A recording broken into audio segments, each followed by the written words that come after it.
If you're struggling to start the downswing with your lower body, it's probably because you are doing this thing right here on the screen now. But not to worry, in today's video, I'm going to be showing you what this movement is and how we should be starting the downswing to encourage that lower body to start this movement first, just like the pros do every single time. So if you're new to the channel and this is one of your first videos of mine, welcome. I'm Harry, a golf teacher professional helping golfers transform their games. If you do take these tips and drills on board in your own game, I'd highly recommend clicking that subscribe button, clicking the bell icon to all, so you don't miss out on the regular content coming out every week. And it also helps me produce more content like this as well. I've had a lot of students come and see me over the last couple of years down here at this facility where they get to the top of the backswing and they've always been told to fire the hips. They've always been told to fire the hips in the golf swing, and it is no good for them. If we start firing the hips in the golf swing, what will tend to happen is we'll push those hips, we exaggerate this movement, and that causes this poor position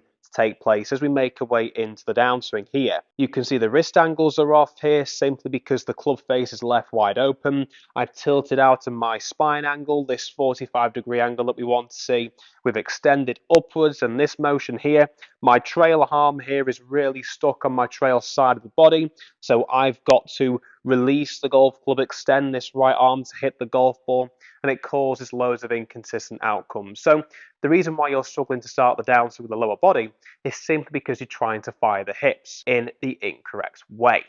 So the incorrect way of firing the hips is getting them to bump forward and then trying to get them to come round, because when we bump the hips forward, that causes our spine angle to tilt this way. You can see here my swing then to be in the center of my chest here, the sternum. As soon as I bump my hips forward, my sternum wants to immediately go back to help keep in balance. And when the golf swing works in a big circle, I've mentioned this in a few videos in the past, where the club starts at the ground here, works the way up to the top, all the way around to finish, big circle. And if we do this action here with the hips, we're pushing our swing circle too far this way. So more than likely to hit the ground first, or we bring our arms too close and then try and release the golf club just to square things up, basically. So the correct way of getting those hips to fire in the downswing and starting that downswing from the lower body has to be from the ground first, has to be from our body part that is touching the ground at all times, and that is the feet. So we've got to get these feet moving in the correct way to get this hip firing out the way correctly as well. So to begin with, just take the club away for now and take your hands and just place them either side of your shoulders like this here. And when you get to the very top of the swing, you've just got to ensure that your back is facing towards the target.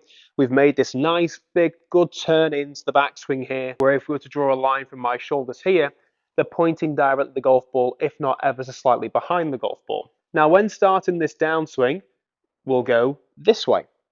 So we want to see the opposite motion. We want to actually try and, rather than force those hips forward, we want to allow that little press to take place here.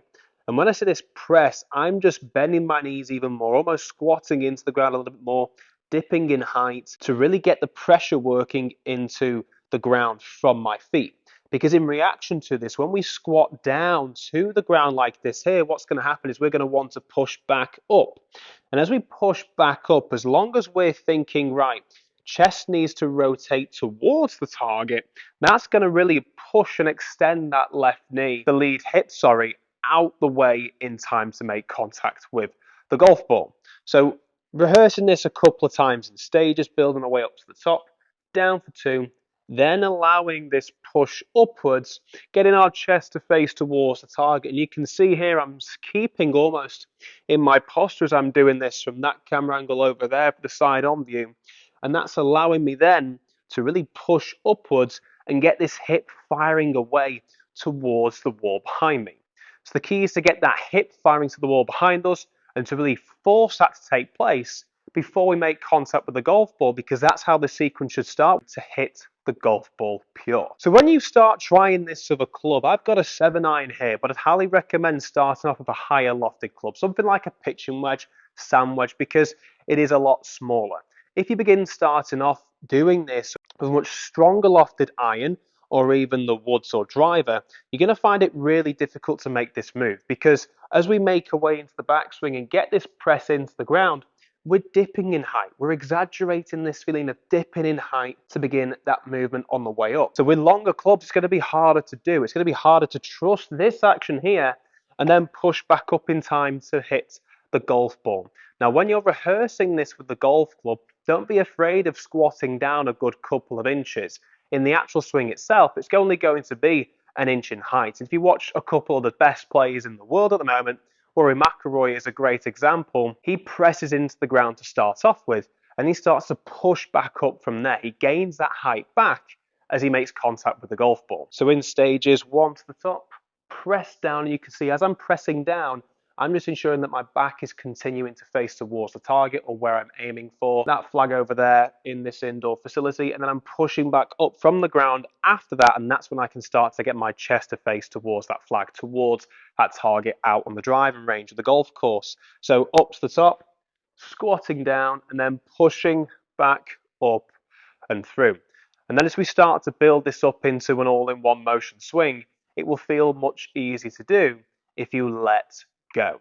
Now, when I say let go, I don't mean literally letting go of the club and letting it fly out, but I just want to give you a quick bonus tip. It's going to help you generate effortless speed into that golf swing, just to make that downswing of yours so much easier. From the top of the swing, straight down, much easier to do. But before I do, I'd just like to give a quick shout out to the sponsors of the channel, which is GX Golf, a golf glove manufacturer company providing high quality golf gloves for a fraction of the price in comparison to the competitors out there at the moment on the market. So using my discount code Harry10, you can get yourself a great 10% discount on the bundle packages they offer. And if you are in the market at all for any new golf clubs, I'd recommend checking them out. So this bonus tip then to help us get that effortless fluent golf swing is simply doing this movement 1 to the top, 2 down, and 3 through.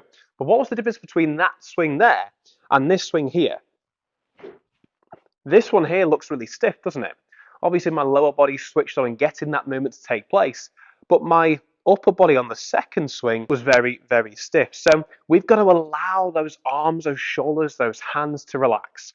We can obviously focus a little bit more on getting in those positions if we're working on a couple of the takeaway movements to begin with, working our way up to the top of the swing or anything to do with the backswing. But from this point here, as soon as we start the transition phase and get that squat to start off with, we're letting go, we're throwing the club.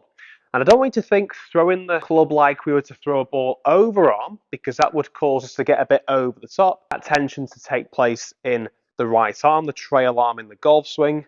I want you to imagine we're doing an underarm throw, almost like we're going to be skimming a stone, or we're doing an underarm throw. We're trying to throw a ball as high as we can. We would start by going down with the squat with the hands and the club, and then pushing back up and allowing that club to whip through as quickly as we can. But you could see that that was effortless. I'm not out of breath doing this, so it's very easy to do. So combining the two, you can start to build this up all the way up to the top, down, allowing those hands to fall as well, and then swinging all the way through. Now, all in one motion, hitting the shot. So that was nice. It's drawing out to the right. Needs to come back for me. Yeah, that was a much better shot, as we can see. I've took that one very easy and carried that only 160 yards, so it was actually the flag shorter than what the one I was going for. However, it was a much smoother, effortless swing. I didn't put any effort into that whatsoever, and you won't have to as well. To focus on some checkpoints in the backswing, just to make sure we're getting that movement on the downswing to take place. Well, how do we ensure that we're getting into that perfect position at the very top of the backswing? Because if we're too over the top like this here, or over the plane, or too much the opposite way, it's not going to do your downswing any favors. We'll still be able to do the squat, but where the club is positioned and traveling in the downswing, we'll have to be doing a lot of poor reactions to get it working in your favor. So if you'd like to see a video really focusing on the takeaway and building this up into the backswing, a full in-depth tutorial on how to get into this position to make that effortless downswing, comment down below. I'd like to see at least 20 comments down below, and I will get that video done for you. In the meantime, I'd recommend checking out this video over to the right hand side of the screen, because YouTube thinks this is the best video for you to watch next. Be sure to hit the subscribe button and click the bell icon to all, so you stay tuned to more content like this. Thanks for watching, and we'll see you in the very next video.